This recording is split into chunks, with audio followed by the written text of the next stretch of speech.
What is going on, guys? It has been a while. It has been almost 3 months since I've made a video on YouTube. I have been MIA. So today's video is going to be a little explanation as to what's been going on and to give you an update as to what will be going on in the future.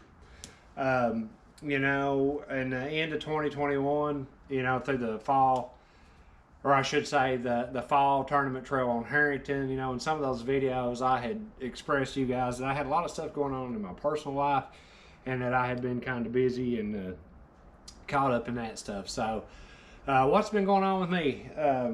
I have been getting or going through a divorce. So yes, Nicholas's mother and I decided to call it quits. It was more like she decided to call it quits, but I'm not getting into that. So I have been dealing with that for the last few months. We've been trying to get that stuff worked out. We're trying to do everything we can in the best interest of Nicholas. As you can see, I kept the house.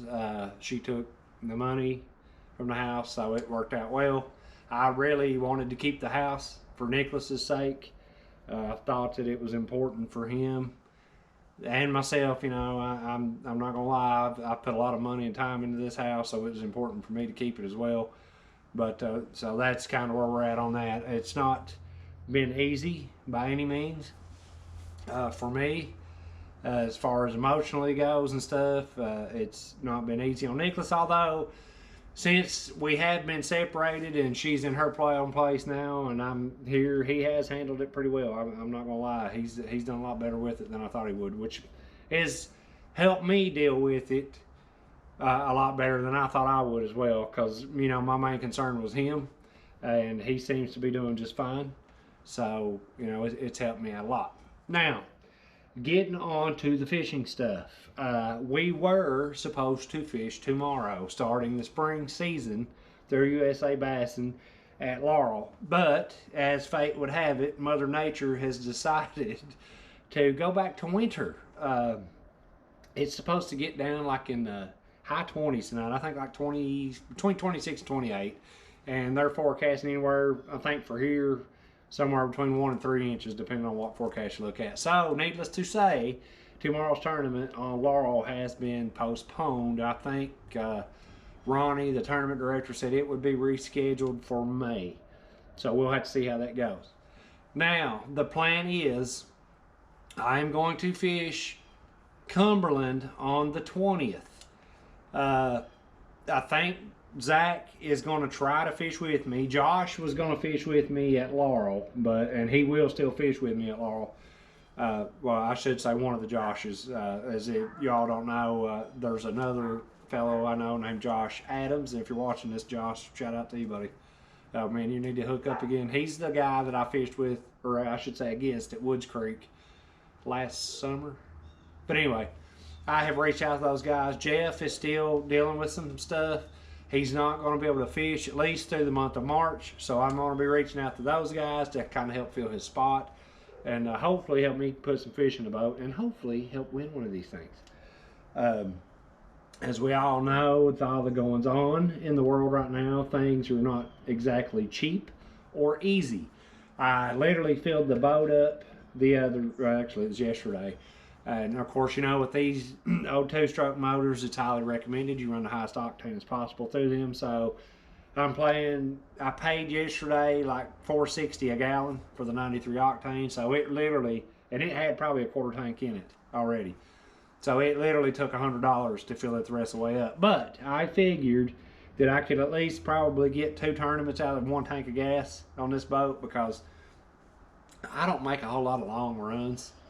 And especially this time of year on Cumberland, we're going to be launching that tournament out of Holcomb's Landing, which is down by the dam. And usually this time of year, the lake's really trashy and dirty, so I'm not planning on making a whole lot of long runs when I am there.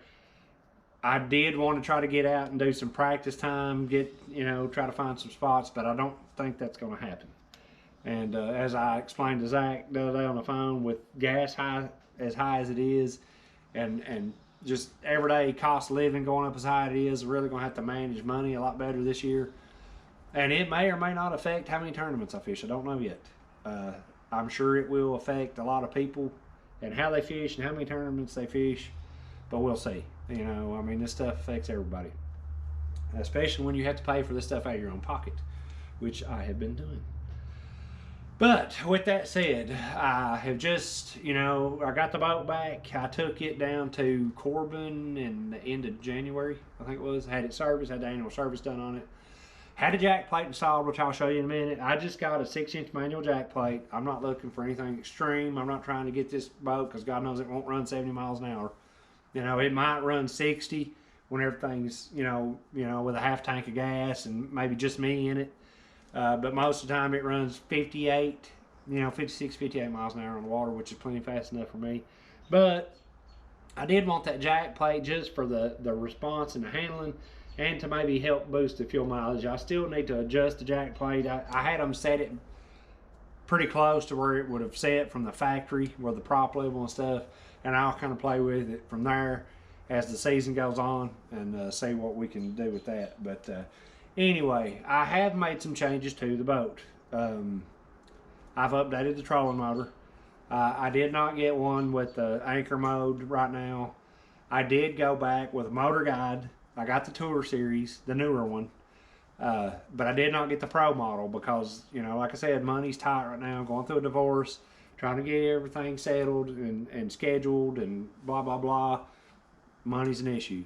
The good thing about this is later on, if I do decide to go up to the Tour model, the Pro Tour model, with the anchor mode, it's simply 2 hex head bolts. You take the steering unit off, the bracket's identical. I don't have to drill more holes in the boat. I just pop the old one, that one off, and pop the new one on. I have also, if I can get this to work here, added my little light here. You know, before this boat did not have a cockpit light in here, and I had a little battery light stuck up in the front compartment there, so when I had it open I could see. But with this little sucker right here, it's plenty bright enough I can see. I also have a headlight.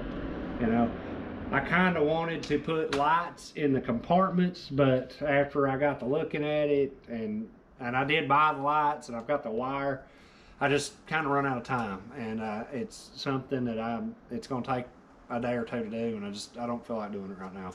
But I do have the boat up, ready to fish. A couple of things in what I was doing here. I was actually fixing to rig a jerkbait for Cumberland, because last year when I fished down there with Mr. Mitchell from work, this worked out pretty well. A little Smithwick Pro Rogue. Not sure of that color. Anyway, that's it. Kind of a gold and red suspended. Smallmouth seem to love it. But anyway, let's get on to what we have done to the boat. All right, starting at the back, there's the jack plate. This is a 6-inch Vance jack plate. I hope you can see that. I should have probably done this outside where it would have been easier to see. But that's kind of it. I don't know how well you can see that. This light sucks. But that's it. It's just a 6-inch manual jack plate. Like I said, I set it back. Had the guys, when they installed it down at Tracker Marine in Corbin, I had them put it back where the prop level was kind of where it was from the factory, and then I'll work with it from there. And we'll see how it goes. But that's it. This is one of the more wallet-friendly jack plates on the market. They are good jack plates. I did a lot of research on these. I saw on some of the old Nitro forums, a lot of these guys run these just simply for the cost. You know, like I said, when you're paying for this stuff out of pocket, would I like to have a manual or a hydraulic jack plate? Yes, I would. But like I said, when you're paying for this stuff out of pocket, you know, you gotta pinch the penny, so to speak. But anyway, there's that. Moving on, I did take the center seat out. The reason I did that was because on these older Nitro Z7s, unlike the Z18, the newer models, they had this same seat in the center. So when you're moving from the front of the boat to the back, it's kind of a pain in the butt. I know Jeff tripped over the seat back there in the center. I did it, Zach did it, and then trying to step on these. These are great until they're wet. Or you've got a bunch of crap like life jackets and your co-angler bags sitting down here, and then it becomes a hazard trying to hit this. I did, and I found these little mesh pockets on Amazon. They're like all weather. They come with some heavy duty 3M double side tape. I may never get those off, but I figure I can put pliers, my scissors and stuff there. I did try to add tool holders down here. I don't know if you can see that, but I ended up taking them off because there you go. Now you can kind of see the screw covers there, but they kind of stuck out, and I was afraid I would hang my foot on one of them and either snap it off and bust the fiberglass or whatever. So I just took them off. I'll use that instead, and we'll go from there.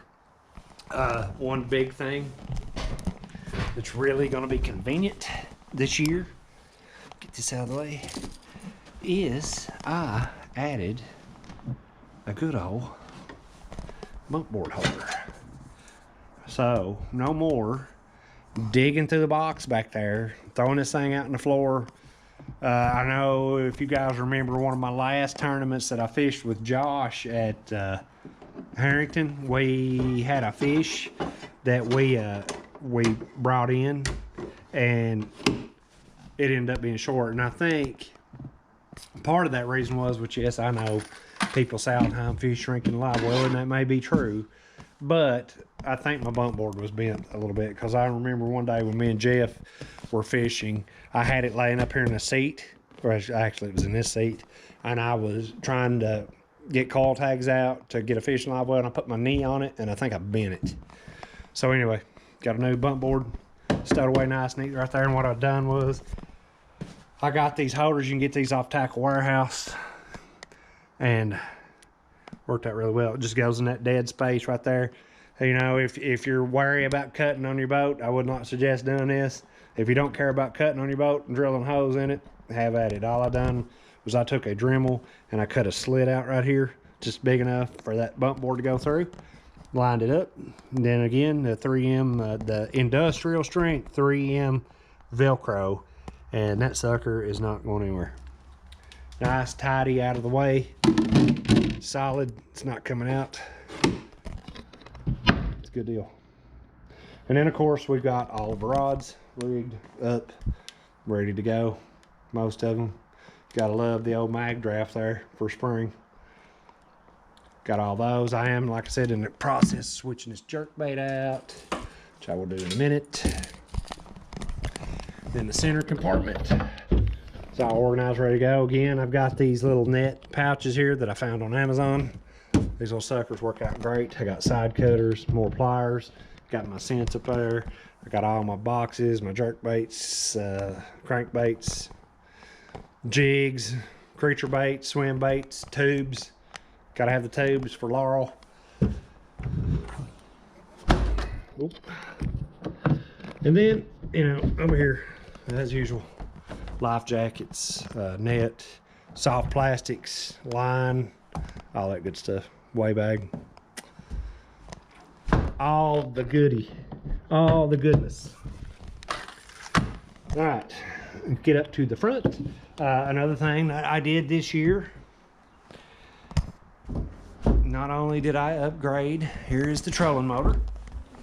Like I said, this is just a tour model. Now this one, my old one, there was nothing wrong with it. It worked completely fine. But like I said, I just wanted to kind of upgrade, you know, get a little bit newer trolling motor, something I don't have to worry about. This one has the lift assist on it. But this is the tour model. This is a 24 volt. This one is 82 pound thrust. The other one I think was 70 or 75. I can't remember. And it, wide open, it would move the boat about, I want to say 3 miles an hour. So I moved it pretty good. So I expect about the same out of this one, maybe a little more. But, and I have switched over. One thing I did do is I got me an over the pedal raised graph mount. You know, I'm getting older and I'm kind of tall. So having this on here, having it raised up a little, this is a 7-inch. This is from Straight Up Mounts. Again, this is one of the cheaper mounts on the market. I think I paid 140 bucks for this mount. It took some researching. I did not want to pay $300 for a freaking aluminum mount. Me and Jeff had this discussion last year, I think, when we fished one of our Cedar Creek events. These guys making this stuff are absolutely, and pardon my language, raping people on the cost of this stuff. I mean, you know, I paid 140 bucks for this thing. I mean, it's solid. It is not going anywhere. It is not coming off there. And to me, it's just ridiculous. I know TH Marine and Cross Industries and those companies make good stuff, but I mean, to me, it's kind of like buying, you know, shoes or clothes or something. To me, a lot of times you're buying a name, and it's not really benefiting you any. So anyway, you want to check them out, Straight Up Mounts. You can find them on the web. I think they're like in Iowa or Minnesota or somewhere. I can't remember off the top of my head. And also, 9-inch graph. This is Elite TI2. This year I'm running the active imaging on this. This will have my side scan and down scan on it. I've still got my 7-inch little hook unit that was flush mounted. Here's another thing I did. I swapped this out. I found this bow panel through G3Fire.com, I think. It's really nice, really clean. You can get these from them. This is also, yes, it's just a piece of 3D cut plastic, but it has the nice little nitro emblem in it. I think it was like 120 bucks. Now, one thing I will tell you about these, they do not fit exact. In every one of these boats, where they're kind of hand-laid holes into a mold, the contours will be a little bit different, so you may have to sand the edges of these a little bit. So if you do go that route. But anyway, back to the graphs. Elite TI9 or TI29. Like I said, it's running the active imaging transducer. This will have my side imaging and my down imaging on it. And for right now, I left the little hook 7 on here. It will have, I can run the down scan stuff on it too for now. I plan on either this fall or next spring getting another 9-inch unit here with the active target on it, which is why you can see up there I've got the little side bracket. I just went ahead, left the little DSI transducer on for this. I can use this for down scan, and for now just use this for down scan and use this for side imaging where it's got a lot higher definition.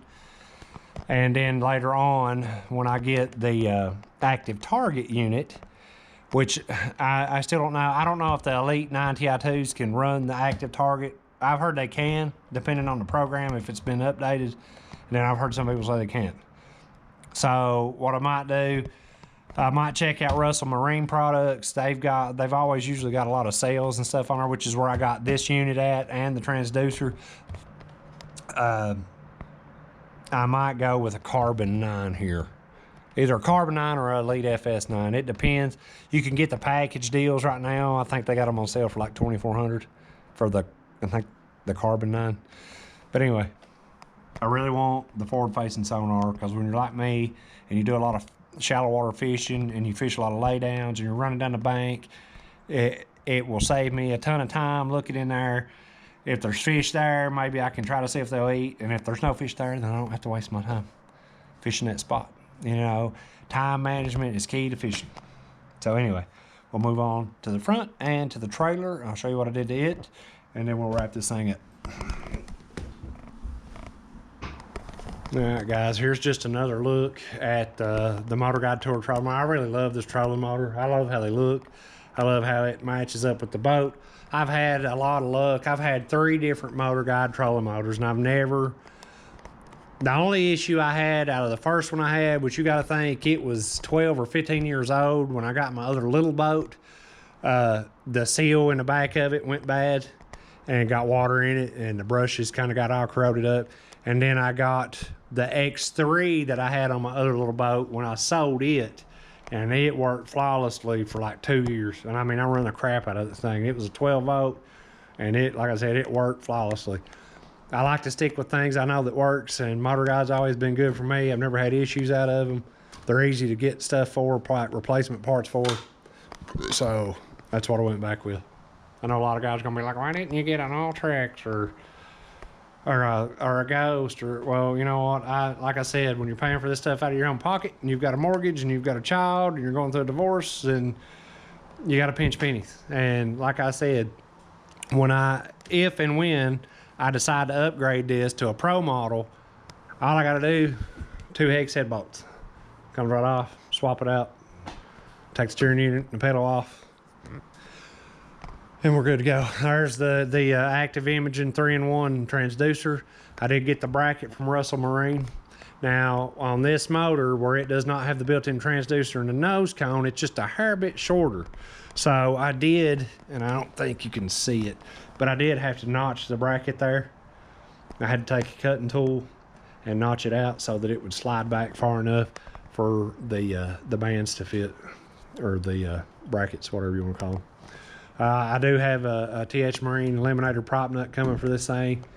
And like I said, I've already got my bracket here, and then when I get my my active target, I will mount it to the side here. I saw Scott Martin in one of his last videos. You know, last year he run his forward facing on his Garmin up here, and this year he moved it down here. So this is probably where I will mount mine as well. The good thing about this, I can slide this up and down the shaft, so I can either have it here or here. So that's about it on the boat with the changes. There again, you can see the nice little flush, smooth. I really love this thing. Those guys that done these done fantastic, because if you remember, I've got it laying over there somewhere. It's, you know, the other one that had the flush mount unit, it was like this high. So, but anyway, it just looks a lot cleaner and a lot better. One last update on the trailer, and I will wrap this thing up. All right, I know, now you can't see my face because I turned the lights off. The last little kind of update I did was I put LEDs under my trailer. Now, yeah, some people are, it looks corny. I think it looks kind of cool. I've always wanted them. You know, so does it help you catch fish? No. Does it look cool? Yes. So I put these red LED lights under the trailer, and if it was darker outside, it would really stand out. But I just really love the way that looks. And of course, if you're loading the boat in the dark, loading and unloading the boat in the dark, those lights when they're in the water really shine up and can help you line the boat up on the bunks. So it's just it just looks really good, I think. But anyway, that was one of the few things I did, probably the unnecessary things I did, but I think I like it. I like the way it looks. Makes the boat kind of pop. I may not be able to catch many fish, but I'll look good doing it. Or at least I'll look good getting there anyway. But anyway, that's kind of that. You have to pardon all the junk. Back there is the old trolling motor. I will be putting it up for sale, probably to local buyer only, because I'm not paying to ship that thing. And of course I still got boxes out here moving stuff out. But anyway, guys, that's kind of it. That's kind of where we're at. That's what's going on in my life right now. I know I just kind of vanished there for about, like I said, 3 months. But it is what it is. You know, life kind of throws you curveballs every now and then. You just kind of got to deal with it, move on, and handle it the best way you can. So hopefully this coming season will be full of fish catches and hopefully a few tournament wins. But most of all, I hope to have fun. All right, guys, that kind of wraps up the little update and boat tour video for 2022. One thing I did forget to mention at the beginning that I've also been doing, you know, this year I started coaching youth basketball. You know, one of the things that's important to me is getting Nicholas active and socializing with his friends and keeping all this other stuff off his mind and off of mine. So I started coaching youth basketball with him. And that was that took up a lot of our time this winter, which is fine because we didn't have a lot of tournaments. But also this spring, and I think I probably bit off more than I can chew, I've also signed up to coach his youth baseball team. We will start that this Tuesday, I think, is our practice. Luckily, it will not interfere with any of the fishing stuff, especially the tournament videos. And then, of course, we'll be fishing in between there too, once we get everything kind of lined out.